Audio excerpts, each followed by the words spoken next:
شهر رمضان الذي أنزل فيه القرآن.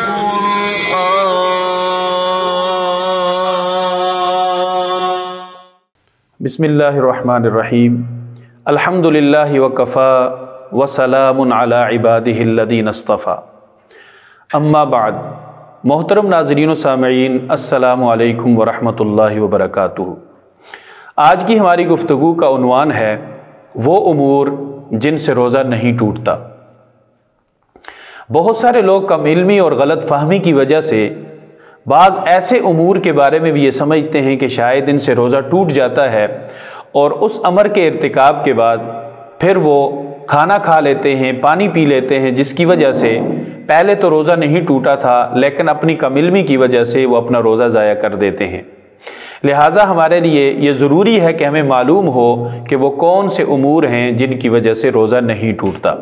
یاد رکھیں، اگر آپ روزے کی حالت میں مسواک کرتے ہیں، چاہے مسواک تازہ ہے یا پرانا ہے، چاہے منہ میں اس کا ذائقہ محسوس ہوتا ہے یا نہیں ہوتا، مسواک کرنے سے روزہ نہیں ٹوٹتا. مسواک کر لی جائے اور اس کے بعد کلی کر لی جائے.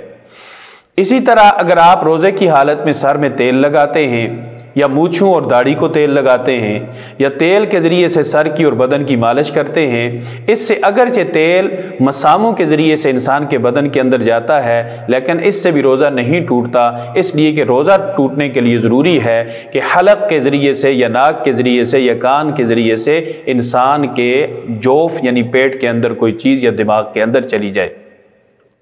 اسی طرح اگر کوئی آدمی روزے کی حالت میں خوشبو سونگھتا ہے، چاہے وہ خوشبو تیز ہی کیوں نہ ہو، تو خوشبو سونگھنے سے بھی روزہ نہیں ٹوٹتا. اس لیے کہ خوشبو سونگھنے سے انسان کے اندر خوشبو تو جاتی ہے لیکن کوئی ذرات وغیرہ اندر نہیں جاتے.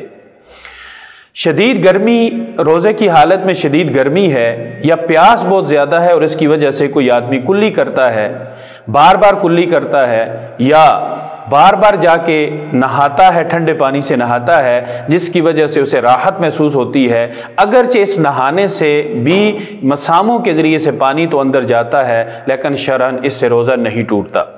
یاد رکھیں، اگر روزے کی حالت میں کوئی آدمی انجیکشن لگواتا ہے، چاہے وہ رگ کے اندر لگوائے چاہے وہ گوشت کے اندر لگوائے.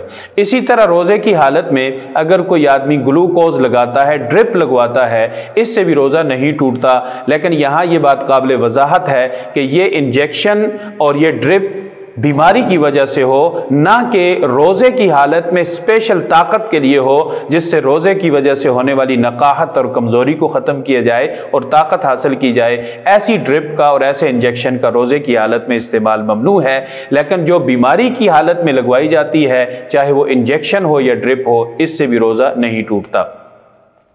روزے کی حالت میں اگر خود بخود قے آ جاتی ہے، دانستہ طور پہ کوئی آدمی قے نہیں کرتا بلکہ خود بخود الٹی آ جاتی ہے، تو اس سے روزہ نہیں ٹوٹتا کیونکہ کوئی چیز خارج ہی ہوئی ہے، انسان کے بدن میں داخل نہیں ہوئی. لیکن اگر قے آئی خود بخود اور اس نے دانستہ طور پہ اسے واپس لوٹا دیا اور وہ منہ بھر کے تھی، اس سے روزہ ٹوٹ جائے گا.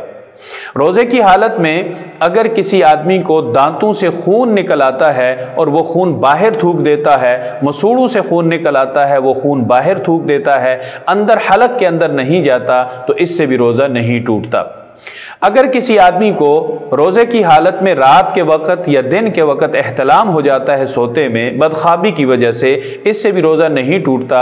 اور رات کو ہونے والے احتلام کی وجہ سے اگر کوئی آدمی سحری سے پہلے غسل نہیں بھی کرتا، صرف کلی کر کے ناک میں پانی ڈال کر کھانا کھا لیتا ہے، اس کا روزہ ہو جاتا ہے. اس کی وجہ سے روزے پہ کوئی فرق نہیں پڑتا. اللہ رب العزت ہمیں صحیح معنوں میں رمضان المبارک سے فائدہ اٹھانے اور روزے رکھنے کی توفیق عطا فرمائے. وآخر دعوانا ان الحمد للہ رب العالمین.